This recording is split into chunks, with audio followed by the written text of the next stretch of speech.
Hola amigos, bienvenidos una vez más a ¿Quién golpea a quién? En esta ocasión tenemos como invitado a Ricardo Milla, que es licenciado y magíster en filosofía y tiene estudios doctorales. Y también es el director periodístico de Diario Uno. Bienvenido Ricardo, ¿cómo estás? ¿Qué tal? Muchas gracias, Manuel. Un gusto verte después de tanto tiempo, ¿no? ¿Se me escucha bien? ¿Sí se escucha bien? ¿Todo bien? Sí, sí, excelente. Ricardo, Ya. tú como filósofo, como comunicador, ¿cuál es tu diagnóstico de la situación actual en el Perú? Es decir, todo lo que estamos viviendo, ¿no? Crimen organizado, corrupción, narcotráfico. Eh, ¿Puedes darnos una visión panorámica y también, pues, tú cuál crees que serían las causas y posiblemente cómo superar esto? Ya, eso es bastante complicado porque, para comenzar, para establecer causas acerca de la criminalidad, la corrupción y una serie de patologías sociales, eh, habría que considerar primero que no se deben a una sola causa, no son monocausales, se deben a diferentes causas, causas plurales, a muchas variables que se entremezclan para dar a luz esta situación, ¿no? Es por un lado, por ejemplo, el desborde de los venezolanos desde su éxodo en el 2017, eh, la pandemia, las luchas geopolíticas que hay, aunque no creas, la subida del precio del oro, porque estas cuestiones están interligadas, digamos, interconectadas entre las actividades ilegales, como la minería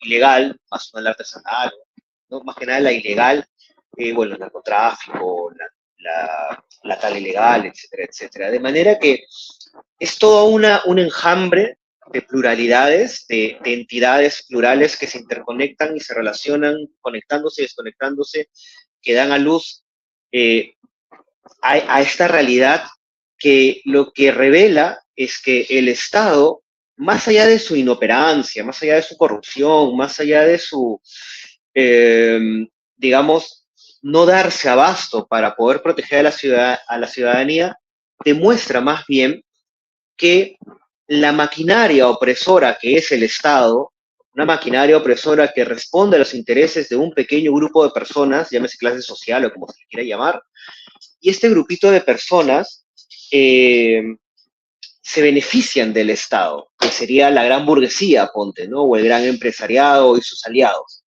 De manera que el resto de las capas sociales no valen. A veces choca un poco cuando yo digo estas cosas como una realidad, eh, digamos, que es la que existe, y es aquella que las personas más trabajadoras o de bajos recursos incluso, eh, no, no se sienten representadas el Estado. El Estado no llega ni siquiera a tener pistas, no llegan a tener saneamiento, digamos, ¿no? O sea, 3.3 millones de peruanos no tienen saneamiento, agua potable, cuestiones mínimas. Y de manera que el Estado se revela no solamente como incapaz, sino que de manera deliberada decide apoyar a una clase social, la dominante, a la que responde el Estado, en desmedro de las demás. O sea, el pueblo, el trabajador, termina no valiendo nada, no le interesa nada, de manera que si es que muere una persona de la pequeña burguesía, de la gran burguesía, por algún tema de criminalidad, entonces todo el mundo pierde la cabeza. Pero si es que se muere un trabajador, si se muere un obrero, si se muere una persona, un chofer de transporte público, pues no pasa nada, ¿no? De manera que esto te revela no solamente el poder social, el capital simbólico y demás, sino que te revela la naturaleza del Estado en su versión más clasista, dicho en el sentido no peyorativo, sino clasista, de que toma postura por una clase social y el resto simplemente no le interesa. Así que, respondiendo al final del tema de la solución, eh, yo creo que la única solución es revolucionar el Estado. La única solución es destruir este Estado, este viejo Estado, para renacer un nuevo Estado que sea plenamente democrático en el sentido de que responda al demos, que responda al pueblo y que cuide al pueblo aplicando una mano de hierro a estas bandas criminales, que la única forma de salir de ello no es con más educación, no es con más cariño, no es con más amor, no es con más conocimiento, no, es con represión, usando el aparato represivo del Estado, el monopolio de la violencia reflejado en las Fuerzas Armadas, la Policía Nacional, para cuidar de la ciudadanía, para colocar a aquellos que son ciudadanos que se les debe proteger sus derechos, sus jus, y no aquellos que han vulnerado el cuerpo social, que deben ser más bien castigados, y ahí habría que repensar la posibilidad, no solamente quizá de la pena capital, sino de cuestiones un poco más sencillas, que ya lo decía Perú Libre con Pedro Castillo, y ahora se lo ha copiado Porky, se lo ha copiado Keiko, que es la de poner a trabajar a los presos, y es la única forma de poder controlar esto, porque los criminales que están en prisión son los que controlan a los que están afuera. De manera que, si no se rompen todas estas causalidades interconectadas que hablamos al comienzo, no vamos a poder ver una solución. Y mientras el Estado siga respondiendo a una clase social y no al resto de la población, simplemente seguirán muriendo porque no les importa. ¿Y tú crees que hay algún cambio posible con estas nuevas elecciones? Es decir, si hay algún partido que está en el poder y que tenga este lineamiento, ¿no?, de defender a los más necesitados, de cambiar la estructura del Estado. ¿Crees que es posible eso o está lejano eso todavía?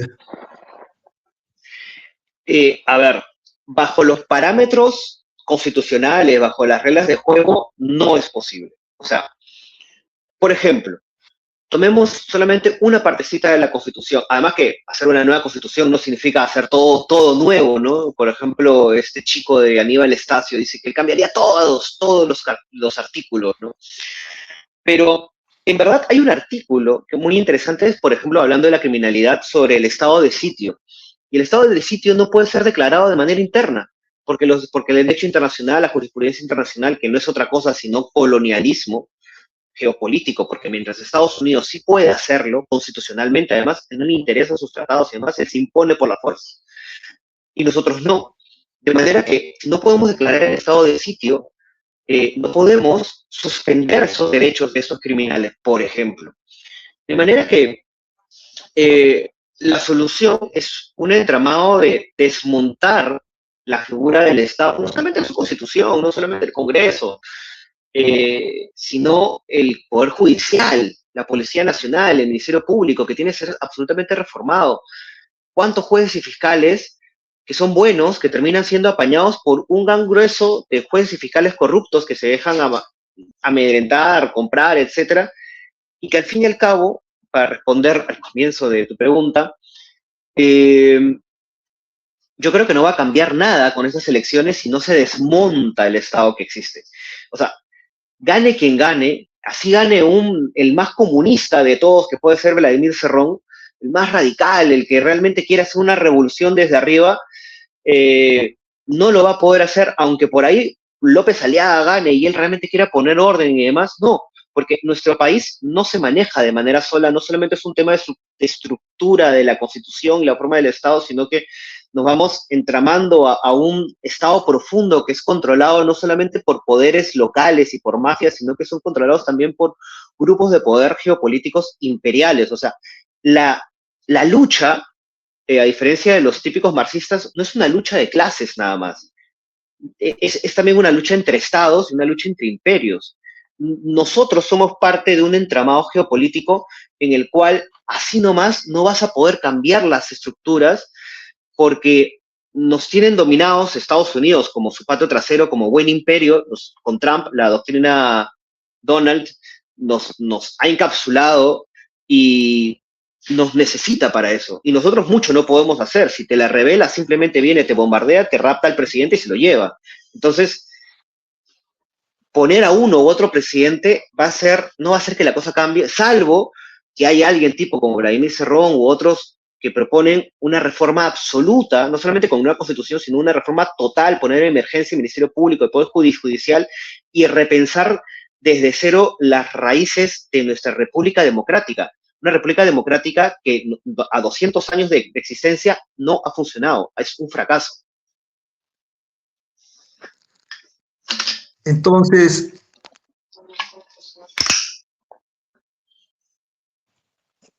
mientras haya un imperio, mientras seamos parte, el patio trasero de ese imperio, es bien complicado que hagamos un cambio estructural realmente, ¿no? O sea, mientras siga el imperio, difícilmente se logrará eso. ¿O eres optimista?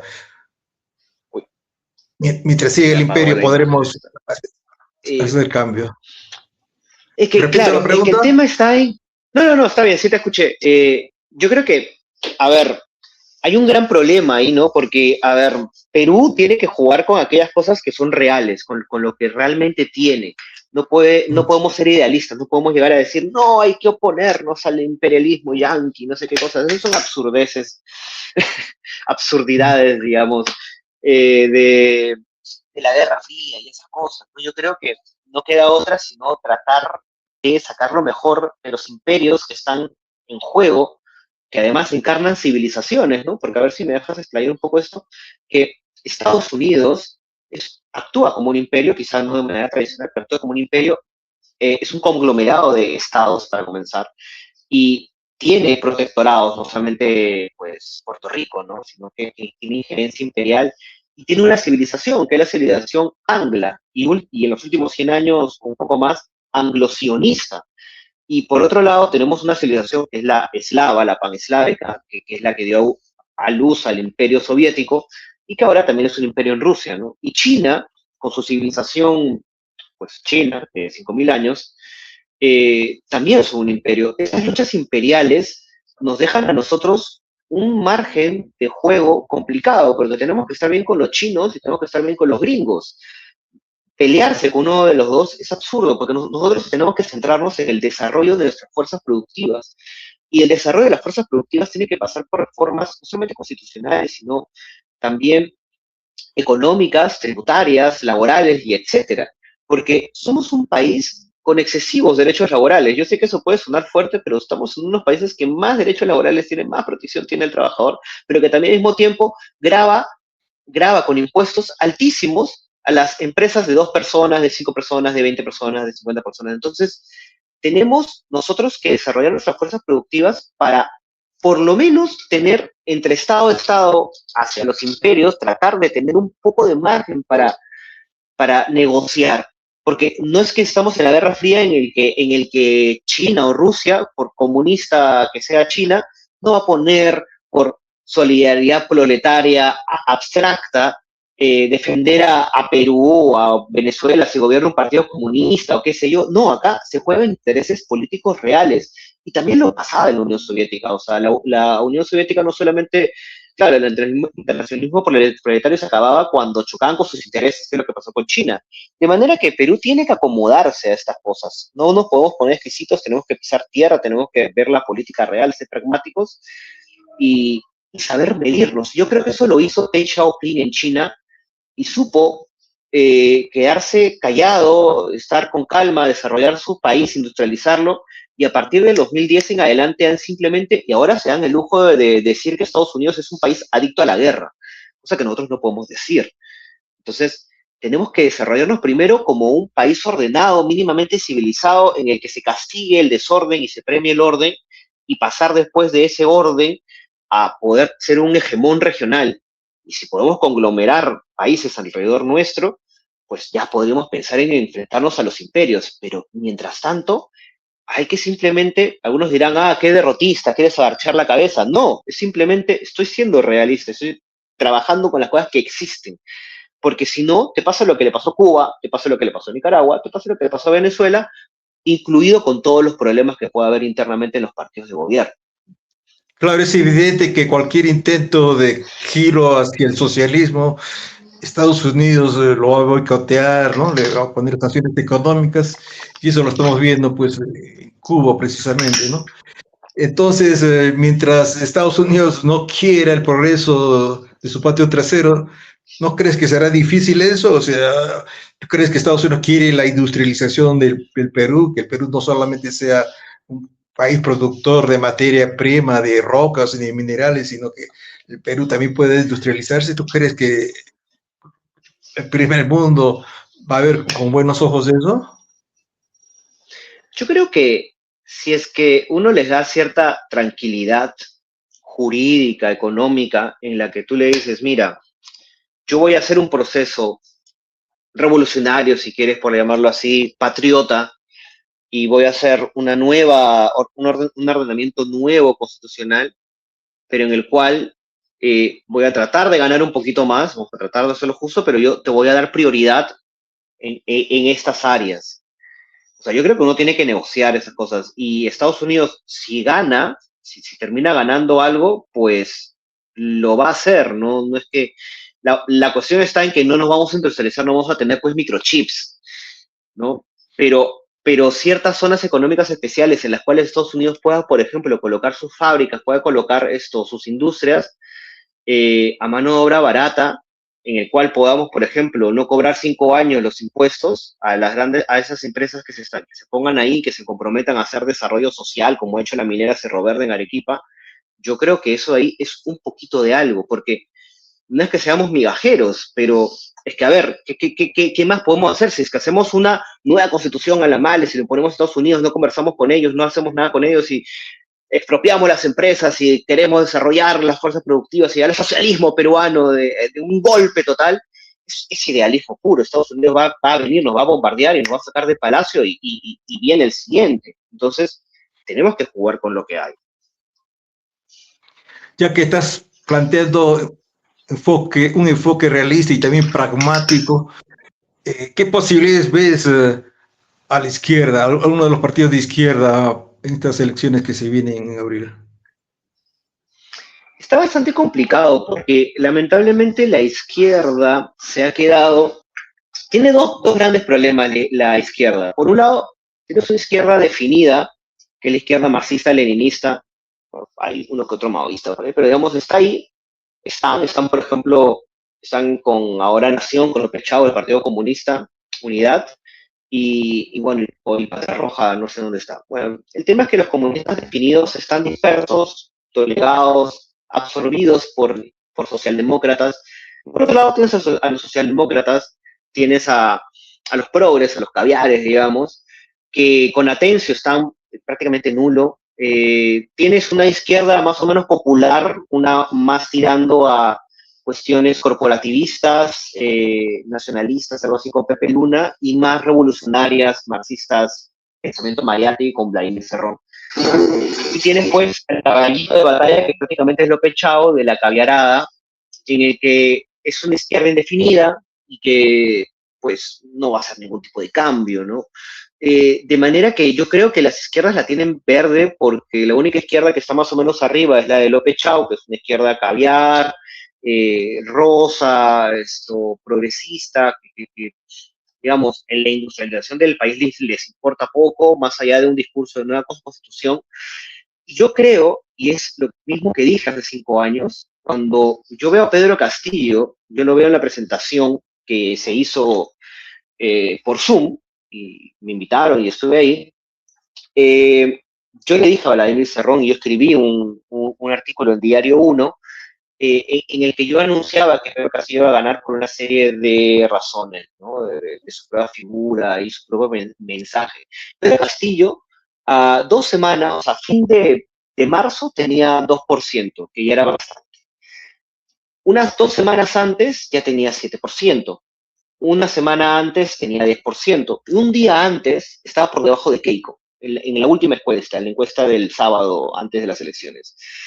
Y eso es porque hay un voto radical, un voto de cambio total, absoluto, que vio en el mensaje de Pedro Castillo y también en la figura de Pedro Castillo, que fue una simbiosis, ¿no? El mensaje con su figura, que respondió a este voto radical, voto de cambio, y demás, que lo hizo que trepe.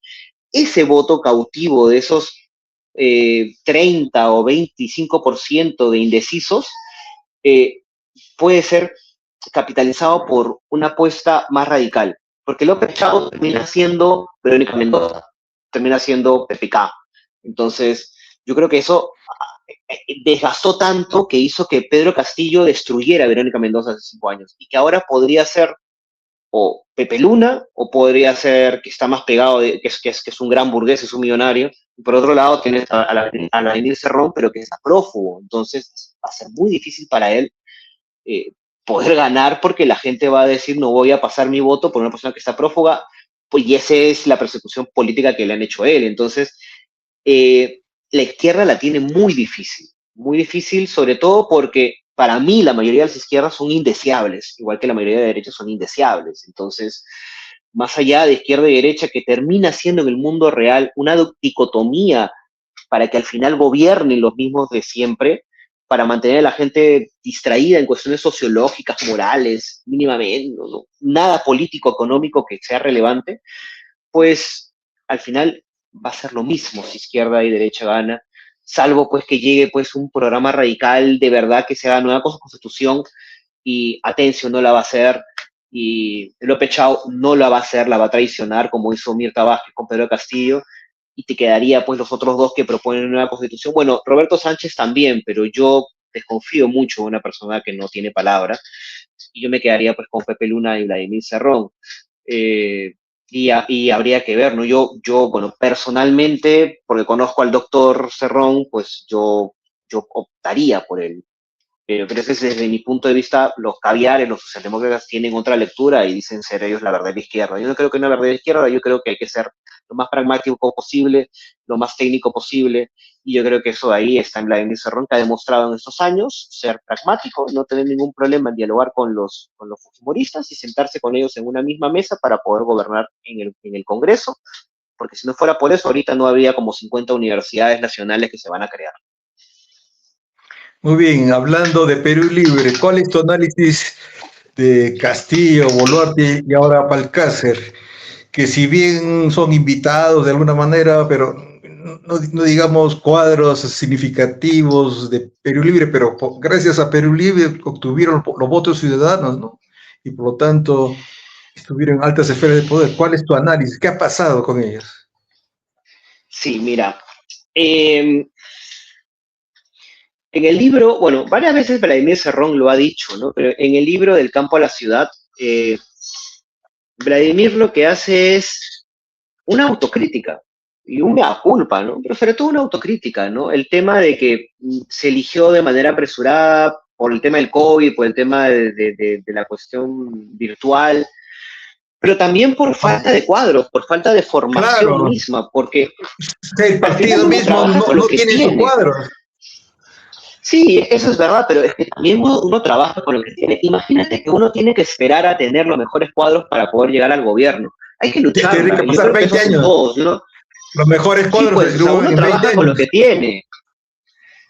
Pero bueno, al fin y al cabo Perú Libre se preparó como 10 años, ¿no? Pero aún así, con todo eso, sigue siendo un partido joven y que llegó a la presidencia y que sí es verdad, ¿no? O sea, la mea culpa de uno poner a gente tan inepta, tan incapaz y traidores porque nos presionaron, pero también hay una mea culpa, digamos, de Perú Libre, que es la de que el partido, en su afán de que siga, de que ganaron las elecciones, porque es verdad, ganaron las elecciones, Castillo terminó viéndose acorralado y diciendo, uso esta excusa de que el partido me está obligando para hacerme la víctima y oírme.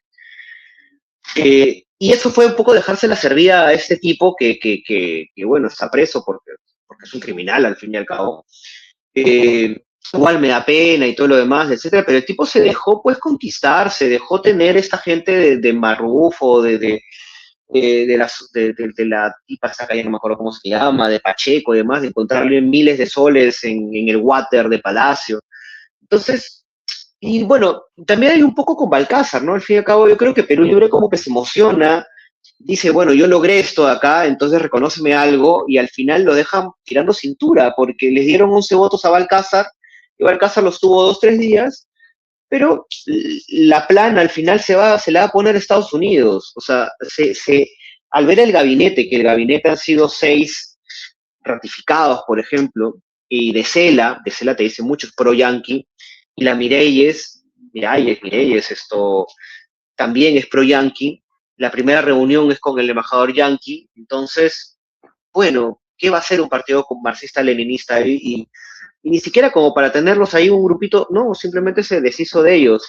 Y eso nos muestra, no habla tanto mal de Perú Libre como sí habla mal de los políticos, pero sobre todo de cómo fuerzas imperiales están detrás de nuestros gobiernos, en una triple dialéctica, que es esta dialéctica no solamente de la lucha de clases, sino de la lucha de estados y la lucha de imperios, en la cual pues, todos estamos inmersos, más aún hoy en día.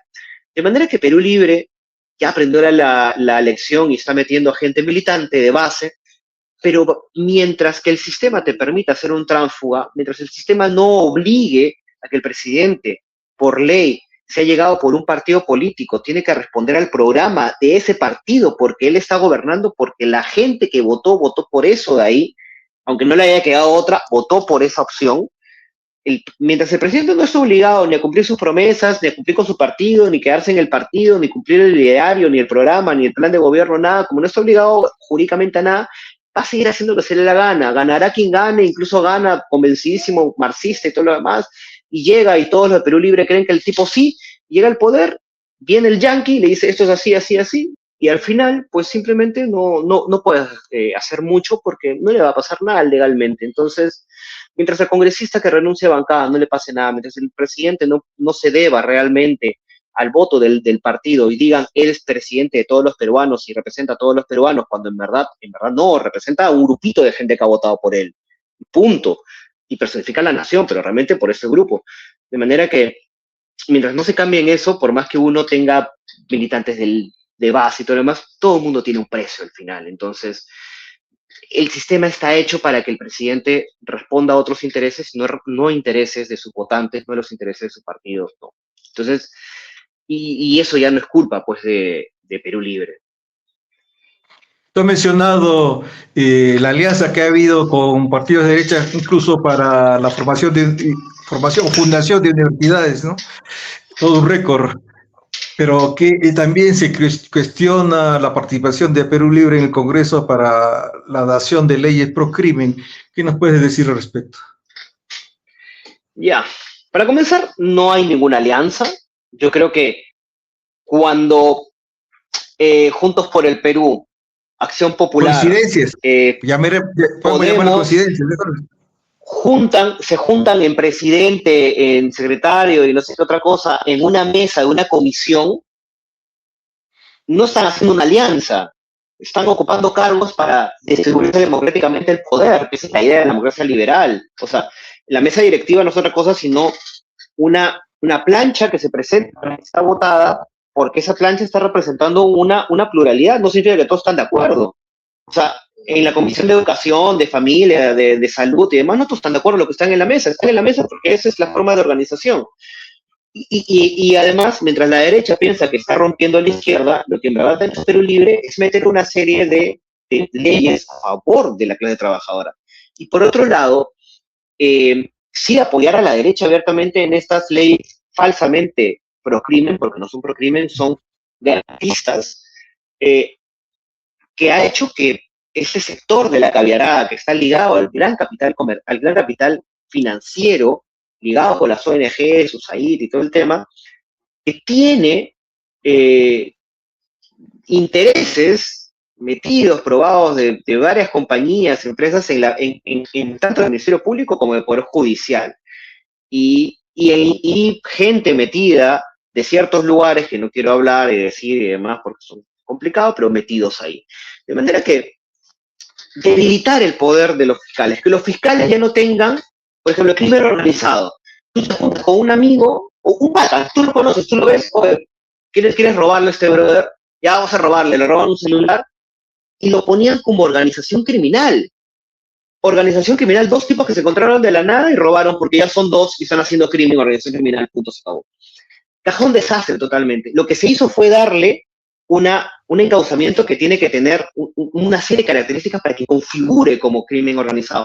Y se desactivaron muchas fiscalías especializadas en crimen organizado diciendo, ya no vamos a poder luchar contra el crimen organizado. No luchaban contra el crimen organizado, luchaban contra dos personas que le habían robado a una señora, punto. Y eso de ahí, eso es una ley. Otra ley que puede ser el tema de la prescripción. La prescripción alargaban y la alargaban y la alargaban porque no acusaban. Mientras no acusaran, entonces no prescribía. Y eso, perdón la palabra, es una pendejada jurídica. No pueden hacer eso. Lo que se ha hecho es darle un freno. Y así podemos seguir analizando las leyes supuestamente pro crimen, que en verdad son garantistas. El tema de que, por ejemplo, si allanaban una casa, en el momento de la incautación, si no había abogado, lo que hacía la fiscalía era llamar a un abogado de IDL para que le pongan un abogado caviar, para que le paguen ese abogado caviar. ¿Quién? El Estado. ¿Qué se hace ahora? Ahora se dice, el allanamiento sorpresa siempre lo fue, los medios de comunicación mintieron, los caballeros mintieron, la incautación, el registro de las cosas que se incautan tiene que ser con abogado defensor, porque eso dice la Constitución y porque si no el tipo va a decir no me lo sembraron. Y sobre todo, porque tiene que haber un defensor que él tenga, que patrocine, no que es o uno del Estado, nada de que IRL, que UNESCO. Y eso les quitó plata. O sea, todo eso es hacer plata, porque iniciar un juicio es una máquina millonaria entre el policía, el fiscal, el juez, el abogado, el perito. Son 5 actores que se miscuyen para hacer una máquina millonaria. O si no, como es que Rafael Vela, Domingo Pérez, la Delia Espinosa, ¿cómo es que tienen esas casas de más de medio millón, de 1 millón? Solo porque se ahorraron los taxis, como dice la fiscal, en pandemia. No, pues. Entonces, esto no es ninguna ley pro crimen, no son leyes garantistas que está poniéndole orden, le está quitando poder a gente que ha privatizado prácticamente el Ministerio Público, el Poder Judicial, se les ha quitado poder y chillan porque se les ha tocado su bolsillo. Eso es lo que les duele. Nada más, ¿no? Y es un entramado tú lo puedes ver, tú puedes ver a Rosa María Palacios, puedes ver a Pedro Salinas, puedes ver a la gente de la República, puedes ver a Marcos Cifuentes, puedes ver al Curwen, todos en corito, hablando de pacto mafioso, hablando de fujicerronismo, hablando de las leyes pro crimen. Lo repiten tanto que un grupito se la cree, pero el resto de la población no les hace caso a estos 4 o 5 caviares tuiteros que son una caja de resonancia con IDL y otras cosas, ¿no? Entonces, no es una alianza de Perú Libre con la derecha, son coincidencias, son cuestiones que se hacen porque hay que conformarlo, porque es mejor estar en la mesa a no estar en la mesa. Mientras el resto de la izquierda quiere tirar piedras o hacer bulla, Perú Libre fue más maduro y se sentó en la mesa y negoció, como es lo que se tiene que hacer en la política. Continuando con tu visión pragmática y realista, ¿qué futuro ves para el Perú? ¿Eres optimista, pesimista o simplemente no se sabe todavía lo que va a pasar con nuestro país? No, yo soy realista, ¿ya? O sea, o para decirlo de manera mejor, yo soy materialista, en el sentido tanto de Marx como de Gustavo Bueno. O sea, lo material es todo aquello con lo cual tú puedes operar. Y lo que podemos operar, nuestra mente, la historia, los números, la realidad, las cosas físicas y demás, es en eso lo que nos tenemos que basar, no solamente en lo que nuestros deseos, en nuestras ideas.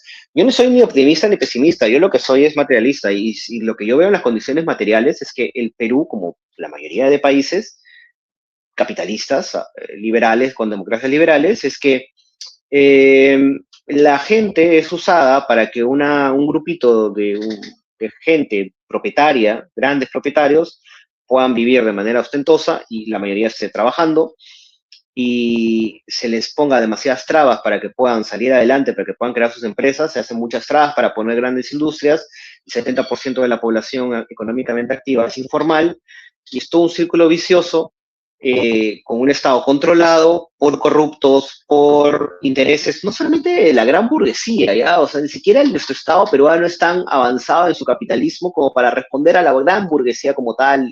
No, si no la gran burguesía no se pelearían en el Congreso, en las elecciones, para ver quién se queda con el Estado. No, está capturado por mafias, por lumpenproletariado, por lumpenburguesía, si quieren ponerlo incluso, o sea, grupos mafiosos de poder.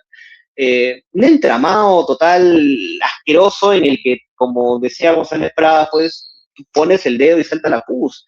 Y eso es, el Perú está enfermo en su constitución, no solo política, sino también en su constitución social, porque, a ver, 8 de cada 10 limeños son coneros, son de las periferias de Lima. Y lamentablemente la exclusión que hay y también el romanticismo a un tipo de cultura gángster hace que las personas, pues, por ponerte una nimiedad, boten la basura en la calle. Tú te vas a ciertos lugares, pues estás caminando por Comas, por Caraballo, estás en Independencia, estás en Martínez Porres, estás en Villa El Salvador, y ves unas sucias, súper sucias, y la gente votando de la combi, votando del esto, no les pasa nada. En Singapur tú tiras un papel a la calle y te vas preso, te vas preso. Tú tiras un papel en la calle en Japón y te ponen miles de yenes en... Y lo que pasa es que si no pagas tu multa, no tienes banco, no puedes acceder a salud, no puedes acceder, te cierran todo, te destruyen socialmente. Y eso no se llama fascismo, eso se llama orden. Y el peruano, la enfermedad social del peruano es la enfermedad de la criollada, la enfermedad social de ser tanto super chambas, pero al mismo tiempo que querer sacarle la vuelta a la ley. No les gusta el orden, no les gusta que les pongan orden. Viene la municipalidad, quiere poner orden en el estacionamiento, quiere poner orden en la basura, en que no grafiteen, en cosas pequeñas de administración, y estamos hablando de la superficie. Si en eso se quejan, imagínate otras cosas, piden que no sean corruptos y demás, pero la misma gente coimea, la misma gente no quiere pagar impuestos, la misma gente no quiere cumplir la ley. Yo hace como 2 meses vi a un señor que le decían, pero señor, usted, viene el periodista, usted no puede poner esa cosa acá en la calle, en San Martín de Porres, ¿no? Obstruyendo la vía. ¿Por qué? ¿Quién dice? Lo dice la ley, señor. Y el weón, la ley. ¿Quién va a cumplir la ley? Acá nadie cumple la ley. ¿Para qué voy a cumplir yo la ley si los demás no cumplen la ley? Fue un baldazo frío de realidad materialista. Decir, esta cosa no se cumple. Entonces, claro, si es que desde la propia sociedad, el mismo pueblo trabajador, etcétera y demás, que vota por López Aliaga y por Keiko Fujimori, ese pueblo de ahí es un pueblo que dicen, ay, como tengo carencias económicas y de educación y demás, etcétera. Bueno, pero eso de ahí no te da carta libre a que te comportes así. Entonces, mientras no hay estos cambios materiales, no solamente meramente educacionales, mentales, sino cambios en los cuales se castiga a las personas que ensucien, se castiga a las personas que no respeten el pase peatonal, o sea, se castigue, se ponga mínimo orden en los tejidos sociales superficiales, no vas a poder cambiar nada en niveles mucho más profundos, que sí ameritan cuestiones de ingeniería social mucho más complejas. Entonces, si no se puede en lo menos, no se va a poder en lo más. Y yo lo que le auguro a Perú no es un pesimismo ni nada, pero es la realidad. Es una realidad que desde el ambulante hasta el presidente de la República, los congresistas, los jueces fiscales, todo está podrido, todos están hartos, todos están en el sálvese quien pueda. Como diría Karl Marx, el capitalismo, sobre todo este capitalismo tardío, digital, es el sálvese quien pueda y el verdadero estado de naturaleza hobbesiano del todos contra todos. Acá todos son mis enemigos, todo es competencia, yo soy yo me salvo a mí mismo, que se jode el resto. Y ese pensamiento lo que nos va a llevar no solo a Perú, a toda Hispanoamérica y a todo Occidente, podemos llegar a decir, nos va a llevar a la destrucción. Mientras China está construyendo una civilización con lineamientos claros, con planes quinquenales, con explotación de su población incluso, y creciendo, enriqueciéndose, nosotros nos estamos preocupando por los derechos humanos de los criminales. Entonces, mientras no pongamos orden, no pongamos una mano de hierro, no castiguemos, no dejemos de tenerle pena a la gente, ya sea que tenga mucho o poco, que sea arriba o de abajo, si no hacemos eso, lo seguimos apañando, porque muchos hablan de que Adrián Villar, que tiene plata, que es pituco, que no es otra cosa, que no lo va a tocar la ley. No, hay un montón de gente que cuando tú vas a Gamarra están ahí vendiendo de manera informal, invadiendo la vía pública, creando caos, sin pagar impuestos.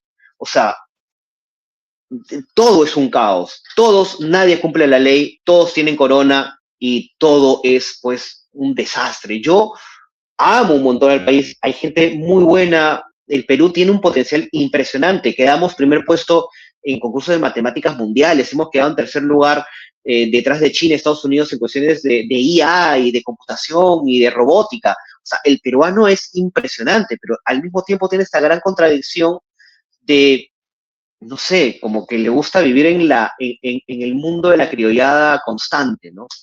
De la cultura chicha. Ricardo, claro, en el Perú hay muchas leyes, el problema es que no se cumplen, ¿no? Como tú muy bien has analizado. ¿Cuál sería tu mensaje final para nuestra audiencia, ¿no? En relación a estas elecciones que se vienen en abril? A ver, miren, yo soy una persona que es un amante de la democracia, más en el sentido griego quizá, o más en el sentido soviético, o el sentido comunista, la palabra democracia. Yo no soy partidario de la democracia liberal, de la separación de poderes.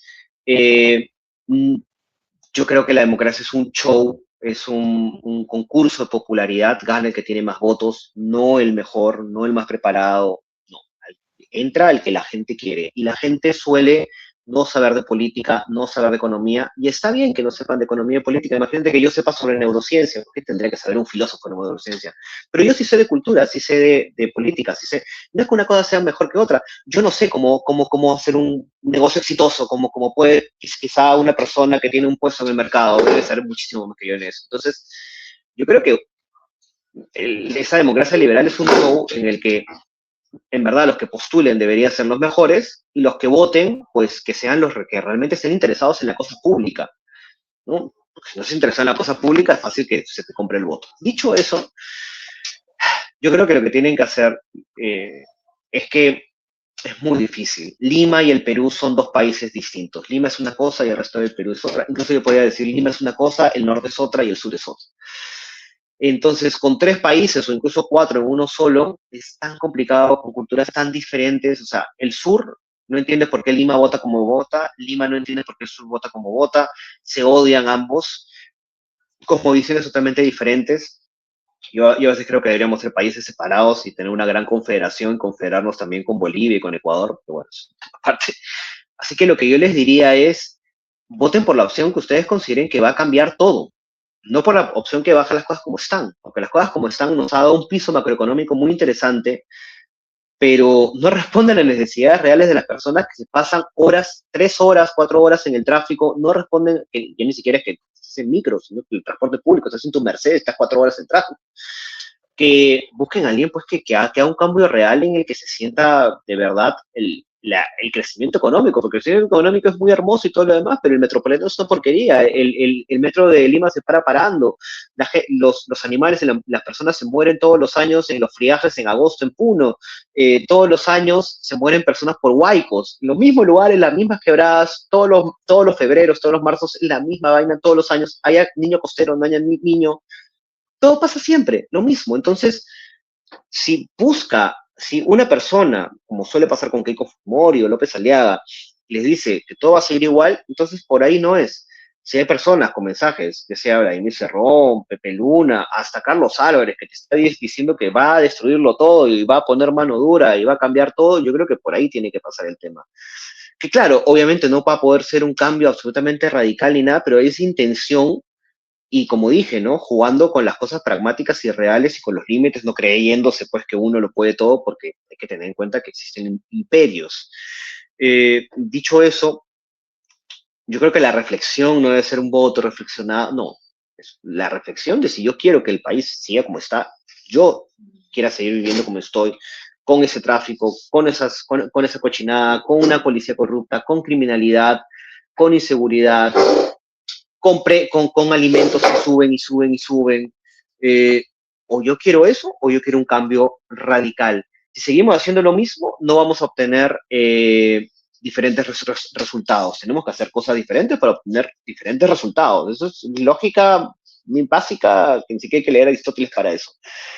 Pero, y acá sí soy pesimista, porque soy materialista, dudo mucho que las personas hagan eso.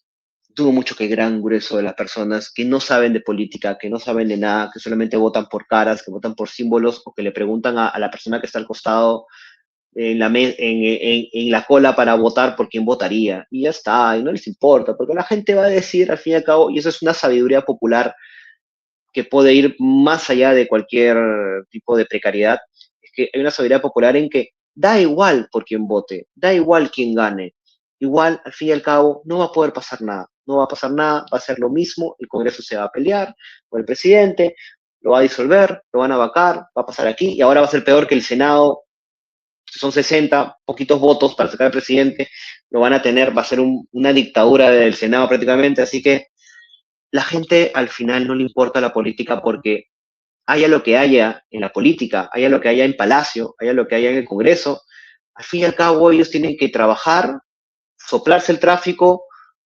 llegar tarde a su casa, estar molestos, comer, dormir, y así todos los días de lunes a sábado, como si fueran esclavos, en que solamente viven para transporte público, trabajar, comer y dormir. Y así todos los días, todos los días, todos los días, sin poder tener un excedente para elevar su vida física, para elevar su vida espiritual, para tener una mejor calidad de vida. Eso no hay. Y lamentablemente es un círculo vicioso, porque esas, a pesar de que saben que la política no sirve para nada, porque no importa quién esté, al mismo tiempo es como que tampoco me voy a preocupar si es que realmente hay alguien que realmente puede hacer las cosas bien. Entonces, es una cuestión muy desalentadora, desesperanzadora, pero eh, a la burguesía le va a ir bien, pero son una minoría, ¿no? Yo creo que a la gran mayoría le va a ir las cosas, no sé si peor, yo creo que igual. Y yo creo que es un sentimiento generalizado en que gane quien gane, va a ser casi imposible, si no imposible, o muy difícil ya si quieres, eh, que pueda hacer un cambio real, que las cosas puedan cambiar. Es bien difícil. Realmente hay un Estado muy controlado, muchos poderes, y yo entiendo a la gente que no quiere votar, yo entiendo a la gente que quiere, que no le interesa, que marca lo que sea, yo entiendo a la gente que está harta, porque es un sentimiento generalizado de que este Estado, esta democracia no nos representa, no funciona para nosotros y nos tenemos que cada uno bailar con su pañuelo. Muchas gracias, Ricardo Millatoro, filósofo, periodista y analista político, por tu participación el día de hoy en nuestro programa. Eso ha sido todo por hoy, estimados amigos, y nos vemos en la próxima emisión de ¿Quién golpeó a quién? Hasta la próxima. Buenas noches.